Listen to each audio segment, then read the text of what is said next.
You know what's interesting about Southern ghost stories? These spirits always seem to stick around for a specific reason. Now, it might be a broken heart, or plotting revenge, or maybe desperately searching for something that they lost when they died. Take South Carolina, for example. 3 of the state's most famous hauntings follow this exact pattern. First, there's Eliza Huger. She's also known as the Witch Queen of Clemson, who claws her way out of the grave, seeking the freedom she never had in life. Then you've got Alice Flagg, endlessly wandering the coastal marshes, hunting for her lost ring. And of course, my favorite, Agnes of Glasgow, who roams the cemeteries near Camden, South Carolina on dark nights, still hoping to find her missing sweetheart. So what do they all have in common?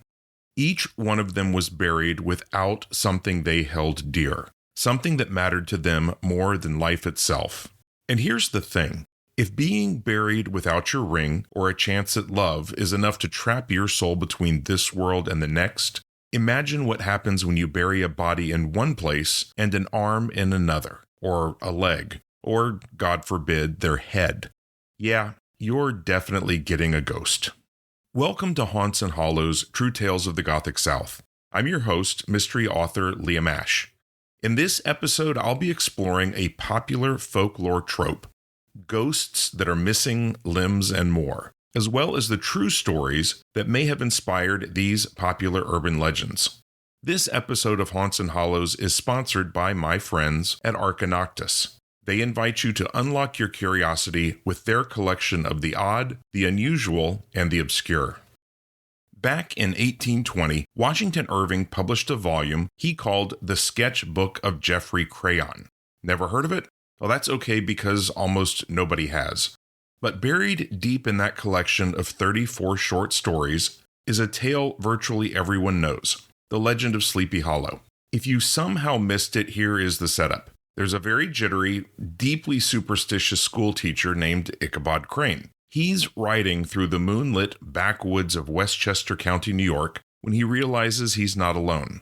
Behind him, and gaining quickly, is a menacing rider with one very unsettling feature. He has no head. This so-called headless horseman, according to that local legend, was once a Hessian soldier who had the misfortune of meeting a cannonball head-on, that's pun intended, during the Revolutionary War. Naturally, the cannonball won.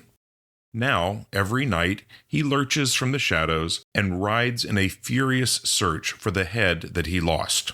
There's a good chance none of this is news to you. Between the cartoons, the movies, and a really strong start to a TV adaptation, the Headless Horseman has had more screen time than most living celebrities. But stick with me, because the stories behind stories like this one are where things really get interesting.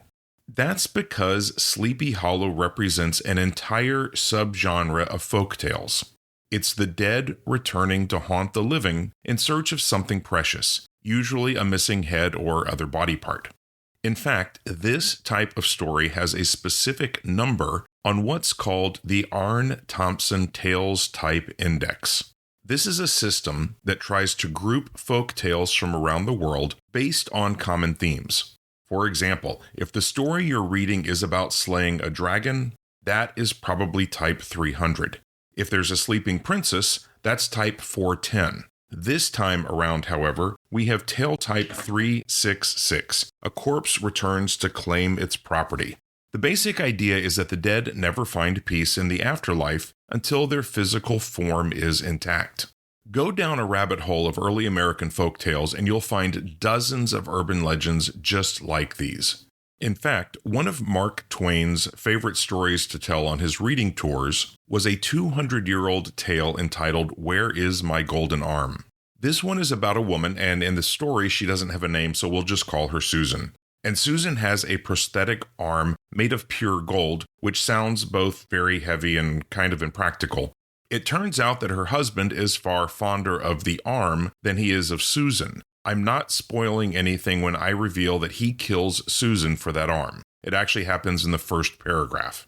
In any event, it turns out that Susan was very familiar with the Arne Thompson Tales Type Index story type 366, and soon enough she comes back as an armless ghost and haunts him until she gets that arm. And on a side note, I did the math and the arm would have weighed just south of 150 pounds.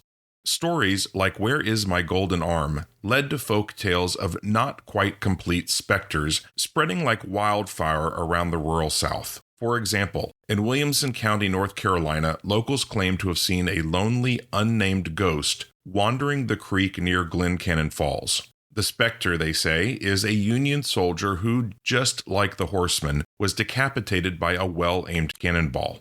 Walk the creek under a full moon and you just might see the ghost searching for his fallen comrades and his missing head.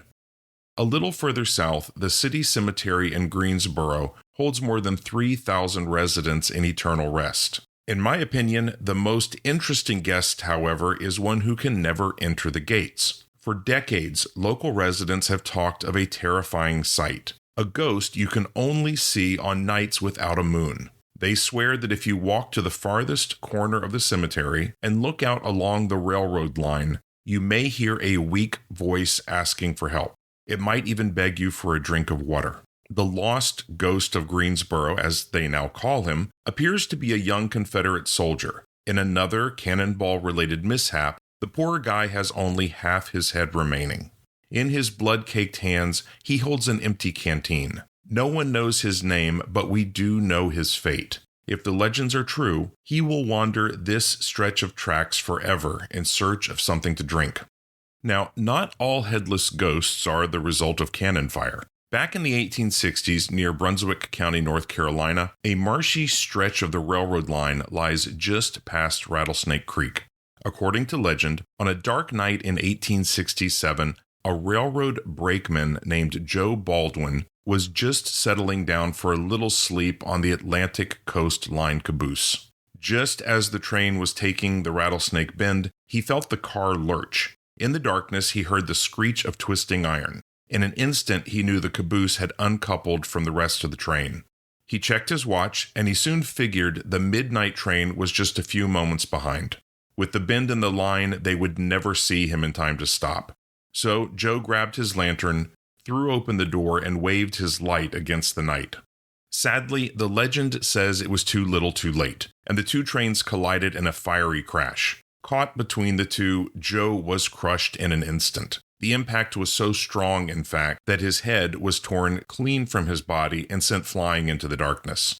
Now, locals claim that on nights when the moon is hidden, you just might see a phantom lantern light dancing in the darkness. They claim this is Joe Baldwin, walking the rails and looking for his missing head. Since this ghost has a name, you'd think it might be a little easier to track down the truth behind the folktale. And there are slivers of fact here and there, but nothing exact. If you go back a dozen years before Joe's death, the January 1856 edition of the Tarboro Southerner gives the details of a railroad accident that occurred near a spot called Rattlesnake Creek, and that should sound a little familiar. In the report, two trains collided when one failed to brake in time. There were several injuries, but only one confirmed to death, a young railroad man named Charles Baldwin. Not exactly Joe Baldwin, but damn close. And Charles, in another familiar beat, later died due to severe head injuries from the crash. It's not hard to see how a story like that, told over and over again across the years, could turn into the legend of Joe Baldwin, and that's with or without his head. So what other true stories do we have about the burial of incomplete bodies? It turns out there are plenty. Let me give you two of my favorite examples that happened elsewhere in the U.S. On the evening of September 17, 1898, a 52-year-old woman named Sarah Ware disappeared near her home in Bucksport, Maine. 2 weeks later, her battered body was discovered just off Miles Lane. Now, reports aren't clear, but likely due to severe head trauma, when they tried to move her body, her head simply fell off. The township police were quick to look at a local thug named William Trewargy, and they had plenty of reason to do so. I'll give you just 4. 1. Ware was last seen with him on the night she disappeared. 2. Trewargy had a long history of violent behavior. 3. Witnesses claimed that he actually asked them to move her body the day after she disappeared. And 4, there was a bloody hammer found at the scene with his initials. Despite all of this, Trevorgy was tried, found not guilty, and released. For reasons still unknown, the court decided to hold on to Ware's head for safekeeping. The rest of her was buried in Oak Hill Cemetery, although her daughter soon moved the body to an unmarked grave to prevent vandalism. Almost 100 years later, a very surprised courthouse clerk discovered the woman's head in a storage closet. Since the location of Ware's body was by that time completely unknown, the city buried her head with its own tombstone. Okay, ready for a slightly more graphic example? Let's go out west in the 1870s. A man named Stephen Decatur Richards, who was also later known as the Ohio Monster or the Nebraska Fiend, went on a 2-year killing spree. He left a trail of somewhere between 9 and 12 bodies, a count that included a mother and her 3 children. In 1879, he was captured and quickly hanged in front of an angry mob.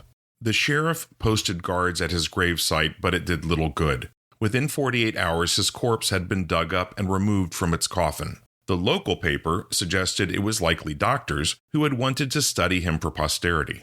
A few days later, Richards was miraculously returned to his grave. Fast forward several months, and his body was dug up again. This time, his bones were scattered and placed in public areas all around town.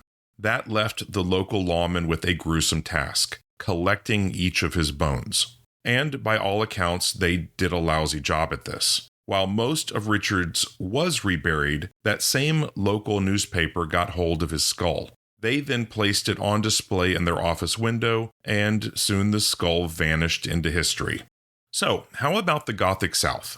In my research, I found dozens of reports of bodies buried without limbs and limbs buried without bodies. I guess it was more common than you'd think. To start, the past few hundred years were a dangerous time. In rural areas, doctors could be scarce. Too often, it was easier to simply lose a limb than face the risk of an infection and a slow death. So, a bad day at the sawmill, or a little rough luck while fishing with dynamite, and I promise I'll get back to that in a second, could be both life-altering and limb-deleting. If you visit Oak Hill Cemetery in Noonan, Georgia, just a bit southwest of Atlanta, you might come across a very curious grave marker. The flat stone measures no bigger than a welcome doormat. It has no name, no dates. In fact, there's no inscription at all. It just features a relief carving of somebody's arm. It turns out that buried beneath that marker is exactly that, a human arm. Back in late 19th century Georgia, John Harrison Keith worked at the local sawmill. Following a workplace accident, he lost an arm. And apparently it's the right arm if the stone carving is accurate. It was buried here, and some 50 years later, the rest of Keith was buried in a nearby grave next to his wife Sarah. Just under 3 hours north of Keith's arm, the arm of Adolphus Buell Stanley is buried at the Stanley Creek Church Cemetery in Blue Ridge. According to the inscription, 49-year-old Buell, as he was known, lost the arm while attempting to fish on the Toccoa River using sticks of dynamite. At his request, the arm was given a good Christian burial. The loss of the arm didn't seem to slow him down, though, and the rest of Buell lived another 28 years. Today, he is buried nearby in the Macedonia Church Cemetery. On a side note, local lore notes that Buell's father, Elisha Stanley, occupies a shared grave with his brother-in-law, Elv Evan Hughes. The two were killed for refusing to join the Confederate Army. To save both time and energy, they were buried in a single grave, as there were no men left to help the women dig. A better-known arm lies buried, or possibly not, at Elwood Manor in Virginia. According to historians, General Stonewall Jackson was accidentally shot by friendly fire at the Battle of Chancellorsville in 1863. In the gunfire, his left arm was shattered. The doctors had no option but to amputate the ruined limb.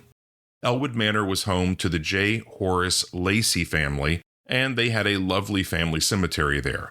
So the choice was made to bury the arm at the manor, and it was overseen by Beverly Tucker Lacey, who served as the general's chaplain. It turns out that they all could have saved a lot of time, as Jackson only lived a few more days before dying from his wounds. After his death, he was buried in Lexington, Virginia. His widow, Mary Anna Jackson, declined to have the arm dug up and reburied. Since then, however, there have been several reports that the arm has been disinterred and returned to Lexington. Today, a granite marker notes the spot where Jackson's arm may or may not be buried. Now, Jackson's story was one that was all too common during the Civil War.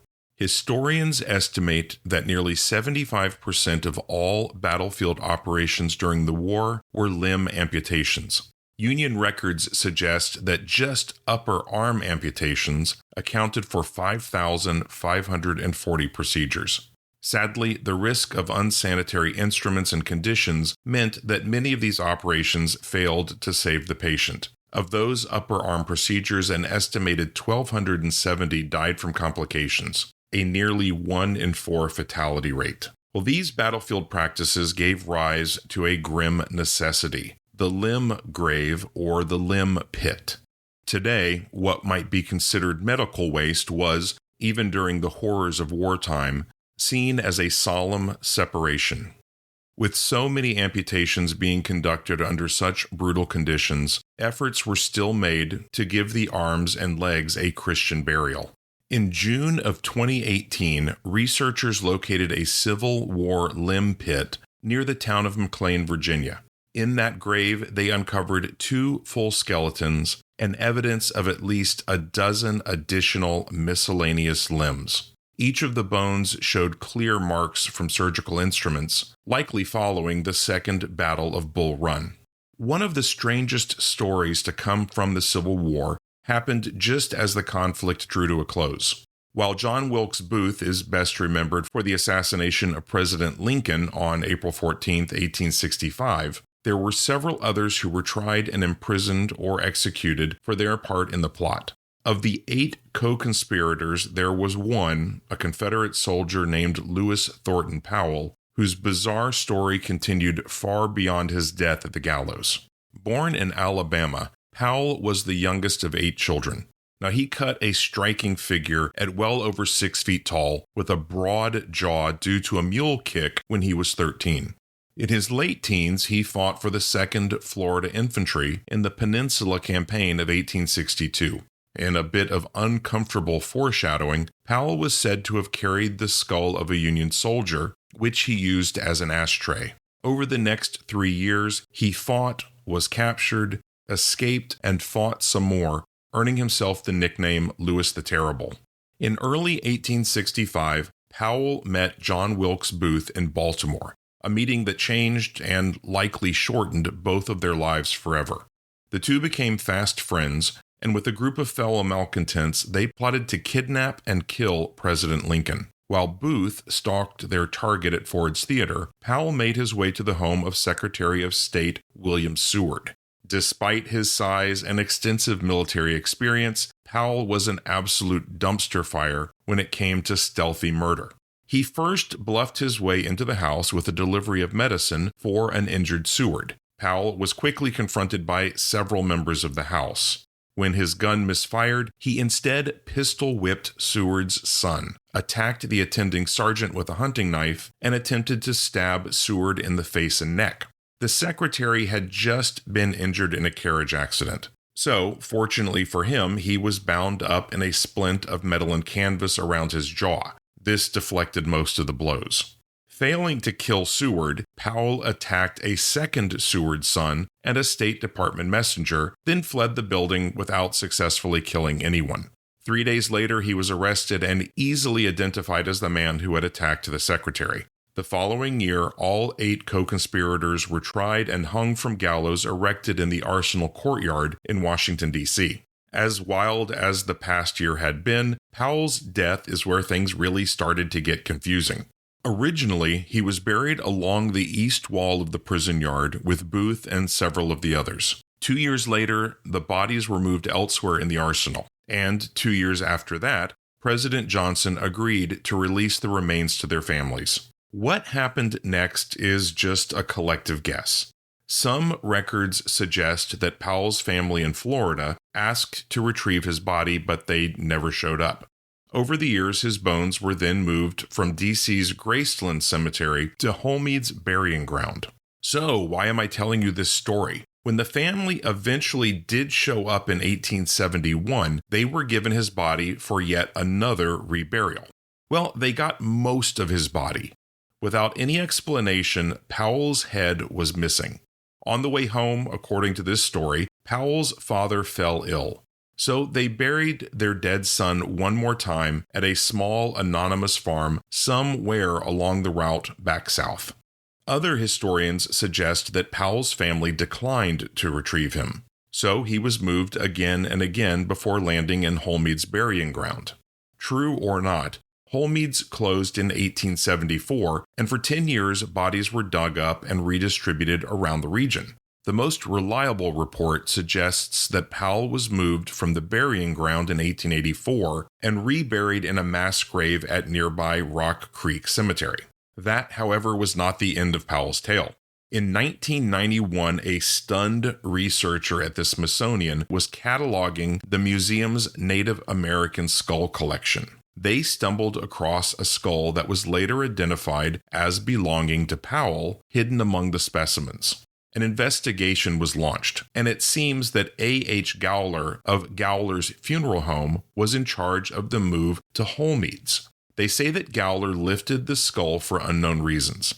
15 years later, though, he donated it to the Army Medical Museum, and in time it found its way to the Smithsonian. The museum was able to contact Powell's closest living relatives, and on November 12, 1994, his skull was buried next to the grave of his mother, Carolyn Patience Powell, at Geneva Cemetery just outside of Orlando. Today, you can visit the grave of Powell's skull among the palm scrub beneath the oak trees in the small Florida community. So, with murder, mayhem, and a little grave robbing, the tale of Lewis Powell's head has just about everything I love in a good Southern legend, except, of course, a ghost on the prowl for his missing skull. Next up on Haunts and Hollows, True Tales of the Gothic South, I'll reveal the name of the deadliest small town in Georgia. It's a quiet rural community that attracts death and destruction like flies to honey. Want more folk legends and true tales from the Gothic South? I invite you to subscribe to this podcast. I will send you a new episode every other week. In each, we will uncover the places, the people, the customs, and the stories that lurk in the shadowed history of the South.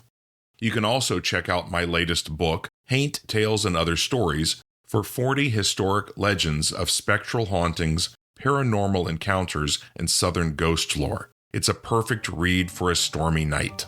If you want to see me in person, visit me online at hauntsandhollows.com for a list of my latest releases and a schedule of cons and events that I attend all around the South. Until then, safe travels.